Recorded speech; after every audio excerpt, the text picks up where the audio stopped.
میرے عزیز سب سے پہلے اس ویڈیو کو دیکھیے. ہے تو دکھاؤ، جب تک دیکھیں گے نہیں مانیں گے نہیں. تم کہتے ہو ہماری جگلر وین سے بھی زیادہ قریب ہے، شہرک سے بھی زیادہ قریب ہے. ہم اسی چیز کو مانتے ہیں جس کو دیکھتے ہیں. تو ایک اصول یاد رکھیے گا، غایت قرب غایت خفا کا سبب ہوتی ہے. جو چیز انسان سے جتنی قریب ہوتی ہے نا، اتنی ہی اس کی نگاہوں سے اوجھل ہوتی چلی جاتی ہے. غایت قرب غایت خفا کا سبب ہوتی ہے. جو شے جتنی قریب ہوتی ہے، یہ میری انگلی ہے، میں سے دیکھ رہا ہوں، دور ہے نظر آ رہی ہے، اب قریب آئی اب نظر آ رہی ہے، اب قریب آئی اب نظر آ رہی ہے، اب قریب آئی اب نظر آ رہی ہے، اب کم نظر آ رہی ہے، اب بالکل نظر آ رہی نہیں آ رہی. کیوں؟ جو چیز جتنی قریب ہوتی ہے اتنی انسان کی نظروں سے اوجھل ہوتی چلی جاتی ہے. تو چونکہ اللہ جل وعلا قریب ہے، نظر نہیں آتا، قریب ہے نظر نہیں آتا.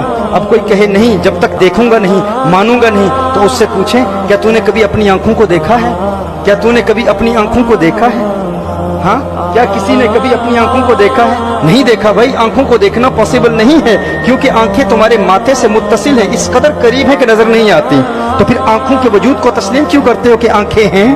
کہا میں نے تو نہیں دیکھا، لیکن کسی دیکھنے والے نے بتایا ہے تیری آنکھیں ہیں، اس لیے آنکھوں کے وجود کو تسلیم کرتا ہوں.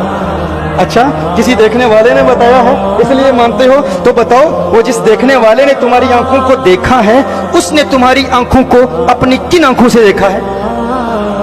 اس نے تمہاری آنکھوں کو اپنی کن آنکھوں سے دیکھا ہے؟ اس نے بھی تمہاری آنکھوں کو اپنی ان آنکھوں سے دیکھا ہے جن آنکھوں کو اس نے خود نہیں دیکھا. ہاں، تو اس کے پاس بھی اپنی آنکھوں کے وجود کی دلیل تو کوئی نہیں ہے نا؟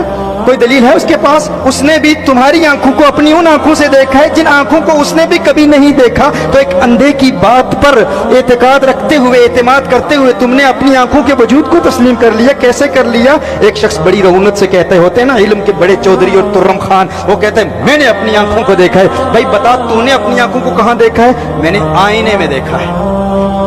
اچھا، تو نے اپنی آنکھوں کو آئینے میں دیکھا ہے؟ اچھا یہ بتا، اگر تو نے اپنی آنکھوں کو آئینے میں دیکھا ہے تو کن آنکھوں سے دیکھا ہے؟ تو نے اپنی آنکھوں کو آئینے میں دیکھا ہے تو کن آنکھوں سے دیکھا ہے؟ ان آنکھوں سے دیکھا ہے. اگر ان آنکھوں سے دیکھا ہے تو یہ آنکھیں تو یہاں تھی نا، آئینے میں کیا دیکھ رہا تھا؟ یہ آنکھیں تو یہاں تھی نا، آئینے میں کیا دیکھ رہا تھا؟ آئینے میں کس چیز کو دیکھ رہا تھا؟ اور اگر تو یہ کہتا ہے کہ یہ آنکھیں آئینے میں چلی گئی تھی تو پھر کن آنکھوں سے دیکھا ہے؟ پھر کن آنکھوں سے دیکھا ہے؟ اب یہ آنکھیں آئینے میں منتقل ہو چکی تھی تو پھر کن آنکھوں سے دیکھا ہے؟ پتا چلا تو نے آئینے میں اپنی آنکھوں کو نہیں دیکھا، اپنی آنکھوں کے پرتوں کو دیکھا ہے، اپنی آنکھوں کی ریفلیکشن کو دیکھا ہے، اپنی آنکھوں کی جھلک کو دیکھا ہے. تو آئینے میں اپنی آنکھوں کو نہیں دیکھ سکتا تو میں یہ کہنے میں حق بجانب ہوں، وہ آنکھیں جو تیرے جسم سے قریب ہیں انہیں تو آئینے کے وسیلے کے بغیر نہیں دیکھ سکتا، تو وہ رب جو تیری جان سے قریب ہے اسے وسیلہ مصطفیٰ کے بغیر کیسے دیکھ سکتا ہے؟